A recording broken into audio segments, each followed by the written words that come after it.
Hello, everyone. Welcome to another episode, actually episode 22 of The Police and the People. How you doing, Josh? I'm doing great. How are you? I'm outstanding, man. Hey, we're both sitting here retired. Yes, It's nice, isn't it? it is. It is. I remember all those years you kept saying the water is nice. Come on in. And so far, so good. Yes. I wasn't lying. All right, on today's show, we're going to interview a man by the name of Rich Milliman, and he is part of a company called Extra Duty Solutions. They reached out to us and asked if they could be a guest and do an interview with Rich. And I looked into the company and I said, you know what, let's do this because it's pretty interesting. It has to do with extra duty, or in this region we call them details, right?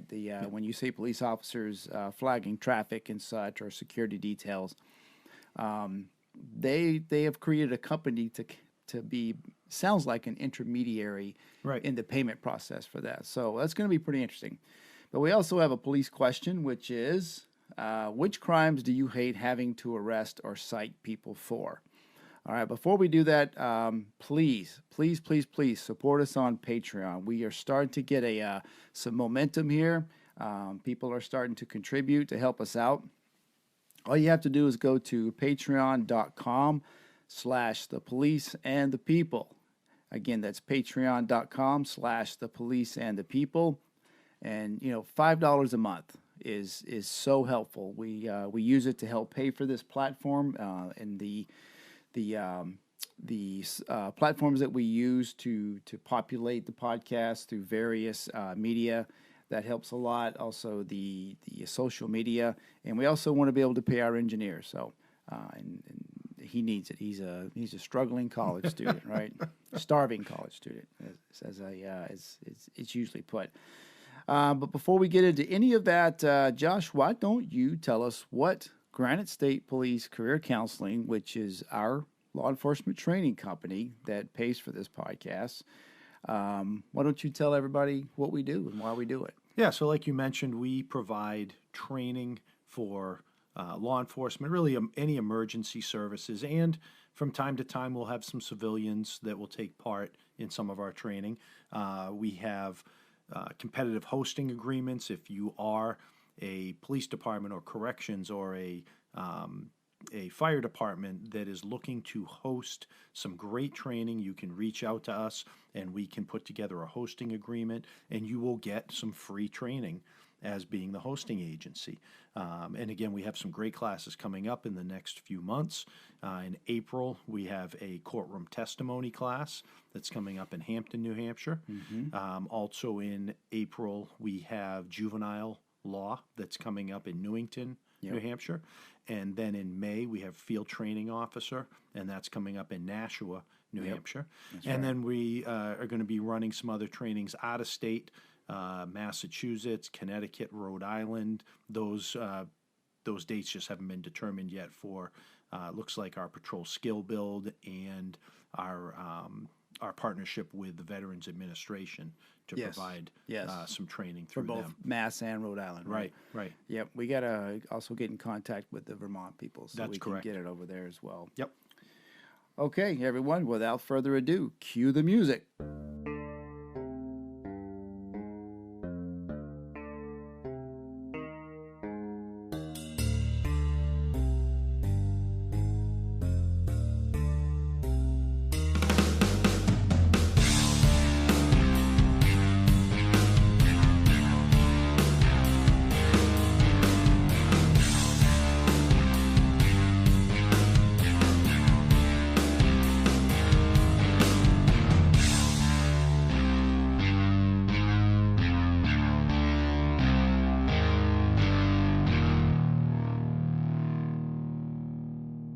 Okay, everybody, welcome back, and we are going to now move on to our first police question of the episode.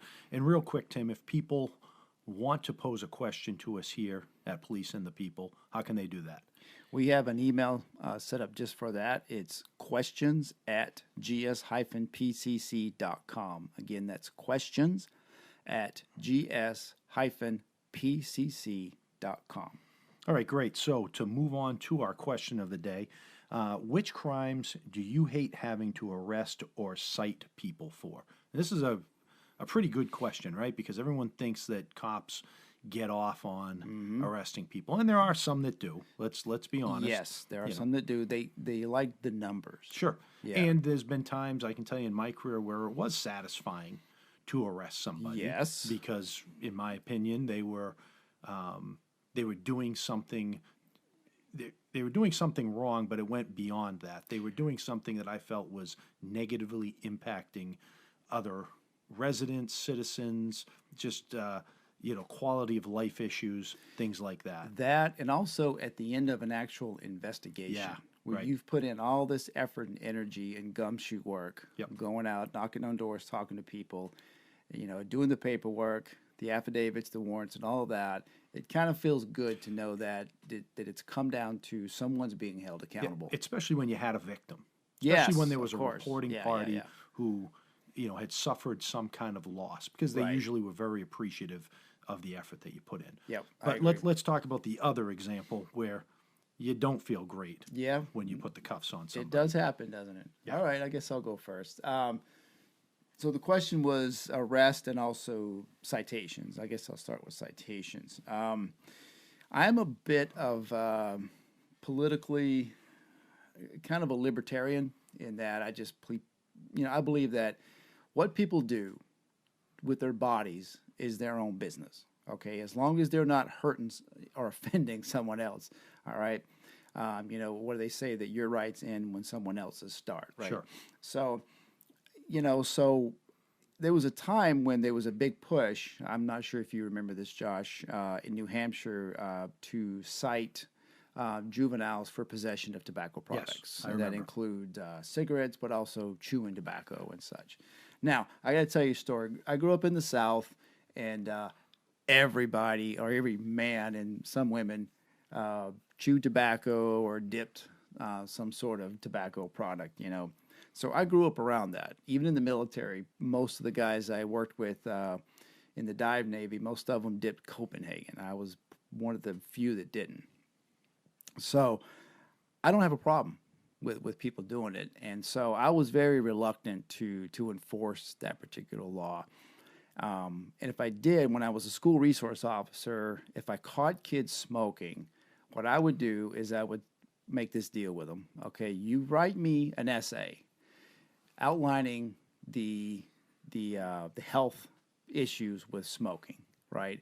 And I would give them parameters. Got to be 3-page, double spaced. I tried to make it quasi academic, and then I would rip the ticket up. So probably about half of them did it. The other half didn't. So that's kind of one example on the lighter end of the scale when it comes to enforcement action. How about you? Well, just let me ask you, why is it that you had such a problem with citing people for it? I mean, because it is a health issue, right? Yeah, but it's their personal health. Okay. It's their decision. It's their bodies. That's kind of the way I look at it. I wouldn't want anyone holding me accountable for a decision that I made. When it only impacts you. When it only impacts me. Right. Okay. Correct. Yeah. So I'm going to maybe take it a step further. What always would drive me crazy is when I had to arrest somebody that I felt had been provoked, for lack of a better term. Yep. Just again, to give a hypothetical example, you have the neighbor that is just driving you crazy, plays music loud, drives their car too fast down the street, doesn't take care of their property. Just that neighbor that is driving you nuts. And we all know that phrase, good fences make good neighbors, Exactly, or tall yeah. fences make good neighbors, Yeah. whatever. But that neighbor that you just can't stand. And how many neighbor disputes did you go to in your career? Hundreds. Right, and Yeah. they're all the same, but they're all different. Exactly. There's a common theme in that one neighbor is not very courteous, is not very conscientious, does things that maybe you or I wouldn't do. Right. And anytime somebody tries to, in a tactful way or in a constructive way, discuss it with them, the neighbor that's the jerk tends to go on the offensive. Right. It's my, it's my yard, I can do what I want, so on. Sometimes being kind of a libertarian, right? Yeah, Or, exactly. You know, Yeah. you're saying this is my little section, leave me alone. Yeah. And you have to respect that. When their actions start to impact everybody else in the neighborhood, That's when different. the police get involved. Yep. And it would always start off with that, the law-abiding citizen, the gainfully employed individual tries to speak with the neighbor that's a jerk, and it starts off, all well and good, and they're just trying to tell them, hey, try to be a little more courteous. Right. And then it ends up being mayhem. Yep. And the police get called, and so often I always say the wrong people get arrested, right? Yeah, yeah. You just reminded me of there was this particular family in the jurisdiction I worked in that everywhere they moved, there were conflicts with Yeah. neighbors. It didn't matter where they moved to. They've there got the was dogs that always they don't conflict. chain up, and the dogs run You name wild, it. or the Yeah. dogs snap at people. You name it. And they're And- just jerks. Right, exactly. They and the whole family, and they were the mom and dad were pretty heavy drug addicts as well, and the kids just were just destined for the same results. But eventually, they actually moved into a property that was kind of isolated, and believe it or not, no more disputes. Right. So Because it's they just kinda were nice. bad neighbors, and They're just horrible neighbors. Yeah. and that's just an example. When you have somebody that's provoked, happens a lot with like road rage incidents. Yep. There's one motorist who again is very discourteous, cuts somebody off, plays music loud, is not paying attention to how they're driving, and then that generally law-abiding citizen has just had enough and confronts them, and it goes sideways. And we can say to people all we want, don't take the law into your own hands. Right. Just let it go. Don't get yourself riled up. And that's good advice, right? We all try to practice that, but we also know that people are human. Yeah. And they lose their temper. And those were always the tough arrests, is when you had to arrest somebody because, yes, they had broken the law, and sometimes they had done something, especially if it resulted in an assault, something like that was serious. You had to make the arrest, but you'd be saying, this isn't a bad person. Right. They just got pushed to their limit Yep. by this other person who's a jerk. Yeah. And I wish I could arrest them. Right. But they didn't do anything that by the letter of the law Exactly. was a violation. Right. So those are Right. always the tough ones. I can also think of another scenario, and this is kind of an issue in every state, but people who just don't have a lot of money can run into some problems. And I'm going to give you an example. So in New Hampshire, we have inspection requirements. Your car has to have an annual inspection. There's a cost to that. And there's even more of a cost if there's things that have to be repaired on your car. So sometimes people, they can't afford to have the repairs done. So now they're driving around with an uninspected vehicle. So they get pulled over by a police officer and maybe get a ticket. All right. So now you can see how it's starting to It compounds itself. Yeah. So now they have a ticket that they can't really pay for, and they don't pay for it. Maybe they go to trial to try to have something happen, and maybe it does. That they're able to deal with that, but they still can't get they can't afford to get their car fixed. So then they get another ticket for uninspected, and eventually they're going to have to pay that ticket, and they can't. So then what happens? They don't pay a ticket, they default. Now you pull them over for the same offense because they got the same uninspected vehicle, and now their license is suspended. Yep. Right? Or And there's now- a warrant for them because as you mentioned, they defaulted. They didn't show up in court. Right. And it usually takes multiple on a traffic offense to actually have a warrant issued, but it does happen. It does happen. And now they're getting arrested. They have handcuffs put on them. And now there's costs associated with that. There's costs associated with getting their license back because now it's in a suspended status. And even if they pay for this ticket, now they have to pay to get their license back, which is probably $150 just to get it reinstated. Yeah, I mean, there's and a lot of these folks, they don't have a stable address. Right? Because, Yeah. again, they're just up against it financially. Maybe they're living with some friends, so Right. on and so forth. Yeah. And it can become difficult for the DMV to track them down. So in other words, mail that's supposed to go right to them gets sent to somebody else, and so on and so So forth. they may not know that their license is suspended. Yep. So now I'm not saying this for every person out there that has a suspended license. There are some people who do deserve to have their licenses suspended, trust me. But I'm talking about the people who are just having a hard time financially, and the system works against them. So in those scenarios, I always tried to work with them as best I could. And I think that's the challenge, is that a lot of the folks that, I use that term, up against it, it becomes easier for them to avoid it than to try to address it. Right. And I would always try to encourage people. You'd be amazed if you show up in court. You get that ticket and you ask for a trial, and you show up in court and you speak to the prosecutor and you explain your circumstances, and don't go in telling a tale of woe. Just be very, very, because we hear that all the time, right? That's true. The prosecutor gets sick of that. Yeah, the violins are always playing. Right. But if you just come in and say, these are the circumstances, and this is what I'm trying to do to remedy this, you'd be amazed at how many reasonable prosecutors you'll run into that will say, okay, we're going to continue this matter for X amount of months. That's going to give you time to get your vehicle fixed, to get it inspected, and we're going to reschedule this for 90 days from now, 6 months from now. And then when you walk in 6 months from now and your vehicle has been repaired because you've had some time to save up the money, and you've now got an inspection sticker on it because you've had time to save up some money, you'd be amazed at how many prosecutors then will say, okay, problem solved. Yeah. Because everybody now has done we've gotten to where we need to get to. Everybody's done their job, right? That's the whole purpose, is to have safe vehicles and safe drivers on the road. Yeah. But so many people, they don't trust the system. They don't trust the police and the prosecutors and so on and so forth. And so they just avoid it. And that just digs a deeper hole. What do we always say? The unpaid bill. Yeah. We are the unpaid bill. We just don't go away. Right. Yep. And it's going to hit you when you least expect it.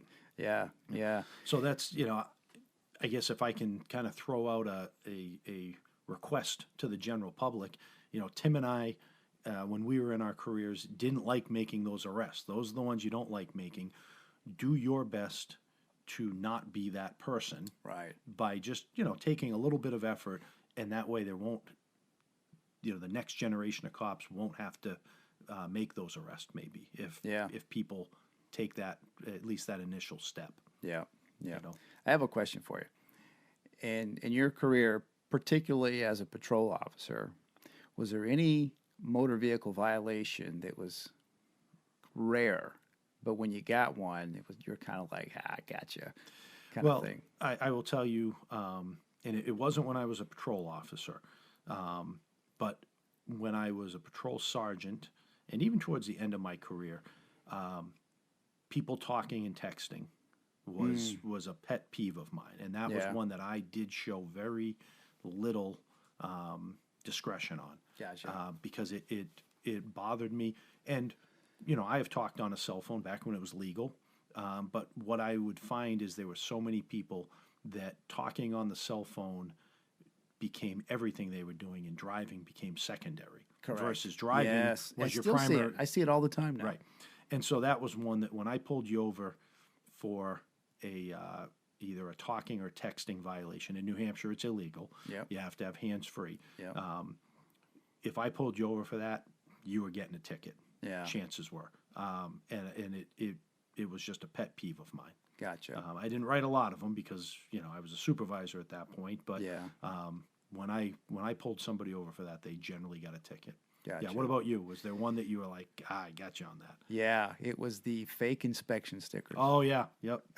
I loved getting those, and they're not easy. You're right. In my entire people are good at them. Yeah, exactly. And in my entire 20 years of law enforcement, I had maybe 3 or 4.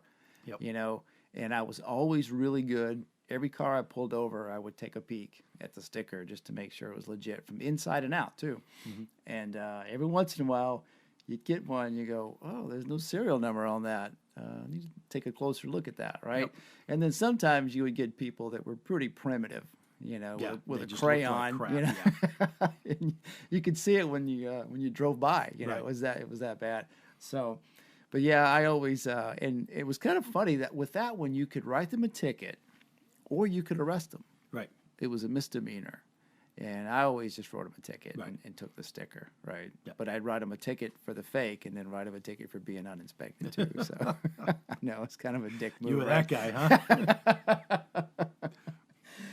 All right, everyone. So up next, we're going to have our interview with Jim Millman. Rich Milliman. I'm sorry, yes, Rich Millman of Extra Duty Solutions. We'll be right back. Tell me about it. Nice. Yeah. But I'm glad that winter seems to be getting later and later, so we're not getting bad snow as much as we used to anyway. Right. So Yeah, I agree. So tell us about Extra Duty Solutions, and I just want to know, where did the inspiration come from for the company? Go ahead. yeah, sure. I have a partner in business, and he and I worked at a huge hedge fund in Connecticut. And I was heading up risk. He was heading up physical security. And we used to occasionally utilize extra duty officers for security needs here and there, whether that was executive security or party or something like that. And, one day we kind of looked at each other and said, boy, that industry, that whole extra duty industry is a bit messy. It's there's a lot that goes on, but boy, if you're the chief security officer at Walmart, and you want officers in 300 Walmarts on Saturday night, you have to call 300 police departments. Yeah, so that's exactly. not fun. And then, when you do call police departments, a lot of times, nobody answers the phone after 6, or the guy's not there that handles the extra duty program, or you get a call back 3 days later after the security event need has occurred. So we realized that there's kind of a need for cleanup in the industry, if you will, and that was the impetus to get into it. And Right. how long have you guys been around? Well, we actually started in 2015, and we started to do something else. We actually initiated the company to help the corporations engage with law enforcement. So in my prior Walmart example, we started the company so that the chief security officer at Walmart would just call us, and then we would call the 300 police departments. And that's what we did in 2015, and we dealt with a lot of large corporations doing that. And in so doing, we realized that the pain and suffering associated with extra duty program administration is felt just as bad on the law enforcement side, where you're getting inundated with phone calls and to deal with invoicing and collections and scheduling and all that kind of stuff. So in early 2016, we initiated a program for the law enforcement side, which was very well received. In fact, by 2017, we had completely exited the corporate side. We don't do that work anymore because we don't want to have a conflict of interest where we're administering the program for a municipality, the extra duty program, but we're also, have a contract with Walmart in that same town. So in order to avoid the conflict of interest, we only work on the law enforcement side now.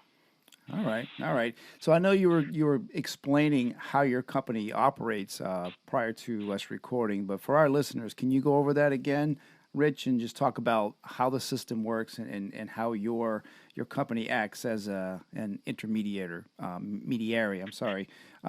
for the administrator? Sure. So if you think about an extra duty program, there's really 4 parts to it. The first part is engaging with customers or vendors. So you have, the utility companies and Walmart and everybody calling the police department. What are your rates? I need 2 guys tomorrow. Hey, it's raining today. I'm not going to do this job today. I'm going to do it on Friday. So all that engagement is kind of part 1. Part 2 is actually scheduling the officers. Then part 3 is paying the officers. And then part 4 is invoicing and collecting to the customer. So those 4 things are the crux of kind of what we do. And I'm always careful to say we administer the program, but we don't manage it. The police department still manages their program. They make the rates, they make the rules, they decide how jobs will be divvied up. We're just working for them to do all this. Gotcha. But people call in. They call a number that we set up for each individual police department, and they're actually on us, and we have 4 operation centers in Connecticut, New Jersey, Florida, and Texas. And we split the account team across at least 2 of those centers. So if one's down, the other's up. And then we take all the calls, we explain rates, we handle all that engagement. We every officer gets a free app and an online portal, so if you don't have a fancy phone, you can still engage with the system, and you can bid on jobs or sign up for jobs. However, the department wants those jobs to be divvied up. We adhere to their rules. Then the officer works the detail, and he checks in and checks out, so we know when he really worked, because sometimes jobs go long or short. And then we pay the officer, and we pay the city admin fees or cruiser fees, whatever fees are associated with those details, whenever the payroll period ends. So usually that's every week or every other week. And then we invoice and we collect. So if the utility company takes 4 months to pay, that's our problem, not the municipality's problem. And if some landscaper hired an officer and went bankrupt the next week, that's our problem too. So we alleviate all the administrative burden and the financial risk. Wow, that's pretty nice. Now, you talked about all of your locations. Most departments we're in the New England area, as you are, details or extra, road jobs, as you call them, extra duty. It's fairly common here in New England, but when I talk with officers in other parts of the country, it's not as common. It seems to me that they're out getting their extra duty kind of on their own. Have you found that as well? Yeah, extra duty is different by region of the country. As you point out, in New England and the Mid-Atlantic area, it's mostly road jobs, traffic control. So you have Verizon laying wires, and the one lane of a road is obstructed, and so you have to have 2 officers and 2 cruisers there for safety reasons. We have some departments in that part of the country where that's all they do. They really don't do any security work. If you go down south and out west, it tends to be a lot more security focused. There are some states where there kind of are no road jobs. There's no officers there, or they're allowed to use flagmen or something like that. Right. And then there's some areas, some parts of Arizona, Texas, parts of Tennessee where, we call it the Wild Wild West. As you point out, if I'm an officer and you own a movie theater, you can just come to me and say, hey, Rich, why don't you come over Saturday night? We have a new premiere. There's going to be a lot of kids around. Wear your uniform. I'll pay you, $55 an hour for 6 hours, and at the end of the night, I'll just give you a white envelope with $330 in it. So that still happens in some places, although that model, a lot of states and cities are getting away from because of the risk associated with it. Yeah, rightly so. Yeah, and I guess that's what I was getting at is, obviously, just from a business standpoint, you're a fan of police details because it's how you make your money. Yeah. But as a and I'm a retired police officer, but I always say when people are critical of details, I always bring up, if an ambulance is trying to get to your house and the traffic is backed up, do you want a flagger who has no communication with that ambulance, or do you want a police officer who has heard probably the ambulance over a channel on their radio, that knows it's en route, that knows, or a fire truck, or that there's a police pursuit? Those are the things that I think people don't realize. And I can tell you, I know police officers that have thwarted a kidnapping while on a detail because they heard information coming in real time and were able to kind of manipulate the traffic so that the kidnapper's vehicle came their way and they were able to stop it. So just curious, I know you're more on the business side, but what is your take on details nationwide, so to speak? I would say, look, it's like anything else. There's good and bad, right? And there's money to be made, and anytime there's money that changes hands, like one person that works in the private equity world once told me, money never changes hands without an argument. So when there's money to be made, there's problems that can follow, and so I think you to administer extra duty programs in a careful way, and not just have them off on the side unmanaged. But there are huge benefits to these programs, and when you really think about what the benefits, they break into three categories. One, and the most obvious probably, is for the officers themselves. So, let's face it, law enforcement is not exactly the highest paying career that you can go into. So the opportunity to work extra duty details, to pay for child care, whatever else you need to pay for in life that the bills are getting hard to pay, it's a nice benefit for the officer, right? Second, for the actual agency, the police department or the sheriff's office, you're getting a way to interact with your constituency, with the public, in a non-law enforcement way, right? So the average person who's a law-abiding citizen, you don't really interact with the police that much, but when you go to a movie theater, you go to a Best Buy, you go to the mall, you're driving down the street, there's road construction, and you see details being worked. It's actually a way for the public to see officers out there in quote unquote non-threatening way, right? Not law enforcement way. So it's more of a face of the department, and also for the public in general. Like your example of an ambulance going through a crowded area, you have more officers out there. So if something goes wrong, you have uniformed officers at the ready, and every week we're notified by an officer who worked a detail in one of our locales that says, I had to leave it early because I got called into active duty while I was on a detail because I just happened to be the closest officer to a robbery in progress. So dispatch called me off my detail. I left the movie theater. I went over across the street where the robbery was going on, and I handled it. And had that officer not been working the detail in that locale at the time, it would have taken 8 minutes to get an officer there. So there's a huge public safety benefit to these details. Yeah, I agree. I have a question for you. It's more of a logistics question. So in New Hampshire, if you poll 10 different agencies on how they fill details, you're going to get 10 different methods. And a lot of that is predicated on the size of the department. So is that an issue that's kind of tough for you because you got Department A that uses a rotating list and Department B that goes strictly by seniority or something along those lines? Is that a challenge for you? Yeah, more in the beginning than it is now. I think we've kind of seen 98% of what's out there. We could probably write a book on different ways of divvying up extra duty details, but our infrastructure, for example, the scheduling software that we use, has grown with us, and as a result, I'm pretty sure we have the most sophisticated software when it comes to divvying up details and the way that it can be done to be customized to a particular department. As you point out, we have some departments that have 4 rotating lists, and the lists themselves rotate with each other in different ways depending on 4 on, 4 off schedule. And then you get down south and out west, and a lot of these departments where it's mostly just security and the same thing every Saturday night is just first come, first serve. Whoever wants it, sign up for it. But yeah, we handle a multitude of different ways of doing that. Okay. All right. Have you ever found one that you were not able to fulfill? We found a couple where we have to do manual overrides. So our infrastructure is only so powerful, and then we have the account manager reordering a list at midnight every night or something like that. We've had a few like that.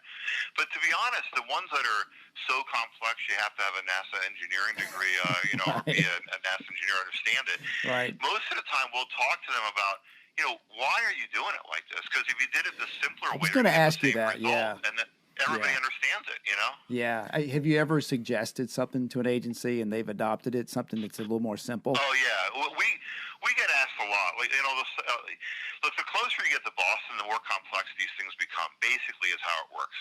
Okay. And I think it's just the age of policing in the New England area. A lot of these programs are a lot older and a lot bigger, and as a result, they're a lot more complex because they've been around for a long time. Right. But we often get asked, hey, here's how we do it. Do you think this is fair, or what's the best way to do it? We had one New England department where we went in and we did we always do training a week or two before we start, just to put a face with a name, and we were doing the training, and a couple of the officers kind of looked at each other and said, "Wait a minute, you mean to tell me we're going to do it the same way we've been doing it? That way's horrible."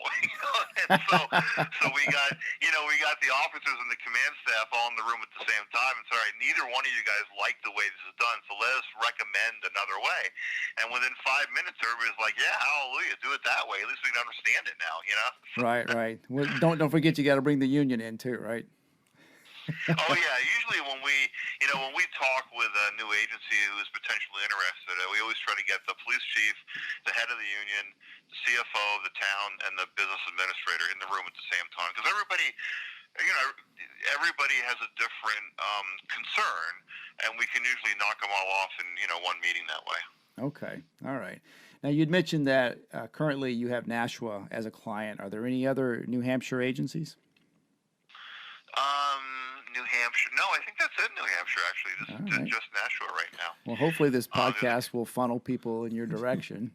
Yeah, exactly. Yeah. Now, do you think that is because when in New Hampshire, I guess in New England, we're very much if you want to call it a home rule type of region, and everybody has their own little. I've heard somebody refer to New Hampshire towns as little fiefdoms. Do you think that's why maybe your model hasn't been embraced in New Hampshire as much as maybe some other places because of that attitude, so to speak? It could be. I haven't been kind of exposed to that attitude. I think more of it is just sort of a lack of it's our fault. I think a lack of us sort of getting up there and beating the bushes. Gotcha. I don't remember how we ended up in Nashua, and I think it was a referral. And usually that's what happens. Now that we're in Nashua, then they'll talk to 2 towns, and they'll talk to 2 towns, and the next thing you know, we're in 6 towns.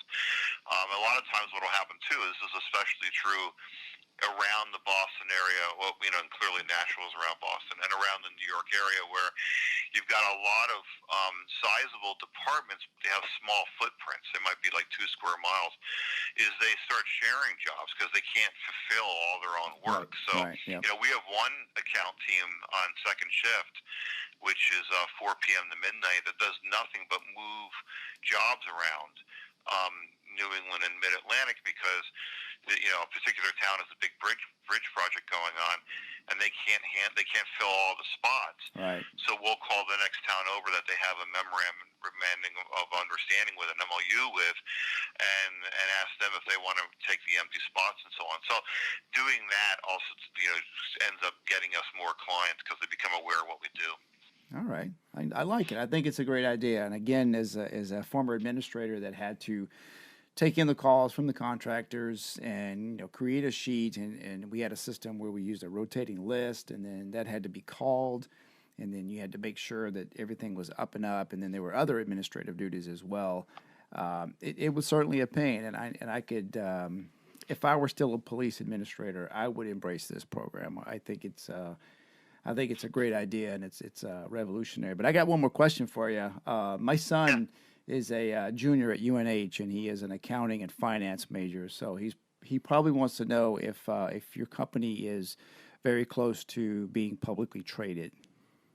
Okay, no, we're not publicly traded, and I think we're a little small for that. Gotcha. All right. But it could happen at some point. Okay. It could. You never know. All right. He's always looking for the inside route, on some good stock options. That's funny. Yeah, we've had a number of departments that have come on. We're in 14 states right now, but we've had a number of departments where the main liaison that we're interacting with the department wants to know if he can invest, or we've had people retire that then call us and say, hey, I'd like to represent you in the state or whatever. So we actually end up hiring a number of people in that way. Okay. All right. Well, maybe Josh and I can get a job. Yeah, I know. from you. Maybe we can partner. Yeah, there you go. We're both retired. Yeah, GSPCC and Extra Duty Solutions. We can do a partnership. All right, Rich. So for all the listeners out there in New Hampshire that are police officers and who are interested in this program, how can they get the ball rolling? Yeah, so the easiest thing is just to give us a call here at our headquarters in Connecticut, and our main number is 203-202-3991. And if you call that number, you're going to get one of our account reps who can get you to myself or somebody else on the business side. In addition, you can always email us, and the easiest email is info@extradutysolutions.com. And our website has a whole plethora of information on it, and webcasts that we've done, and all sorts of information, including a fun quiz about how well do you know your extra duty program and what risks are hiding in it for you. And our website is extradutysolutions.com. Okay, very good. Well, Rich, it was very nice having you on here. We're at about the 40-minute mark, which is kind of where we like to keep it. So thank you very much for coming on. We really appreciate it, and wish you the best of luck with this business venture. It sounds like it's moving in a positive direction, and I hope it keeps going that way for you. I appreciate it. Thanks a lot, and hopefully I'll be up in New Hampshire sometime over the next several months for some sales meetings, and if so, I'll definitely look you up. All right, beers are on you. No problem. All right, my friend. Take care, all right? All right, thanks a lot. All right, bye-bye. Bye.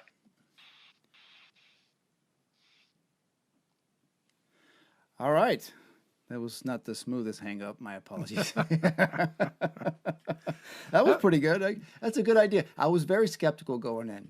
Oh yeah, well I get the idea. Yeah, I think we all, having come from the administrative side in our careers, at least for a portion of our careers, yeah, trying to fill details and overtime and any of those extra duties becomes a nightmare for you because they're not on a schedule. They happen at 2 a.m, at 3 a.m, at 5 p.m, in the middle of the day, and they always happen right while you're in the middle of 7 other things. Yes. So you're on the telephone trying to talk with somebody about a grant application, and all of a sudden you get an email or you get a message somehow that says a detail just came in and it needs to be filled within the next 45 minutes. And you're thinking, I don't have the time to do this. Yeah. So yeah, to be able to farm that out is a great idea. And for them to be able to take all of the minutia of it and create a product, but I realize it creates a lot of people power. Right. He's got these 24-hour staff. So, and I just want to go back. I said that I was skeptical of it, only because I was coming at it from the only angle that I knew, which was as an administrator, and I was thinking that they would have to be a release of kind of authority in this. But he said you don't release authority. They still have control over it. The police departments do. They just handle the background stuff. Right. And that's a beautiful system. I like it. Yeah. I'm sold. So you guys have it. For the police officers listening out there, if you want to minimize your headaches when it comes to filling these extra details, give Rich a call. Yeah. Yeah.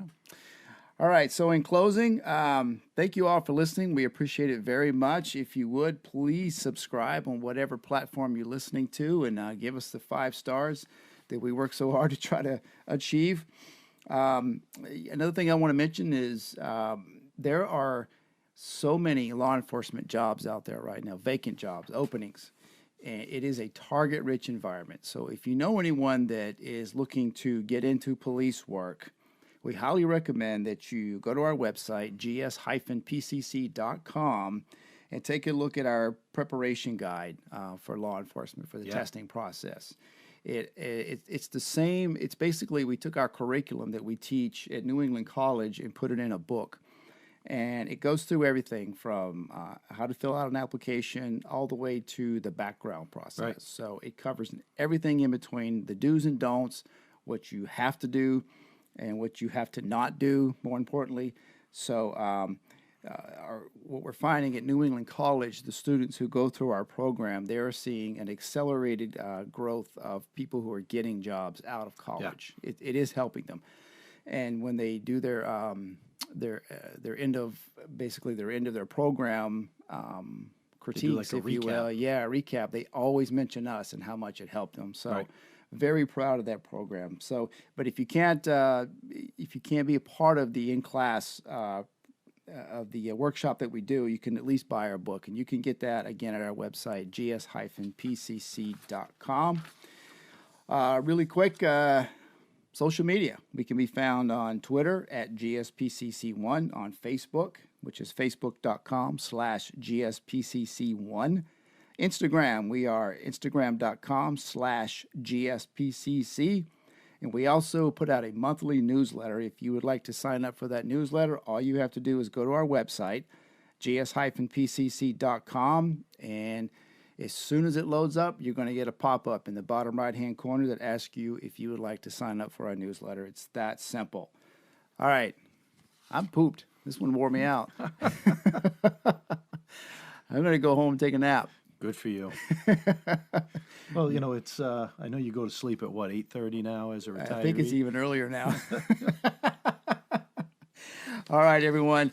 Please be safe out there and be kind to everyone. And in this world of political tension, take a step back. Listen to your neighbors. They may have a different opinion, but we don't have to hate each other. Okay. All right. Peace out, everyone.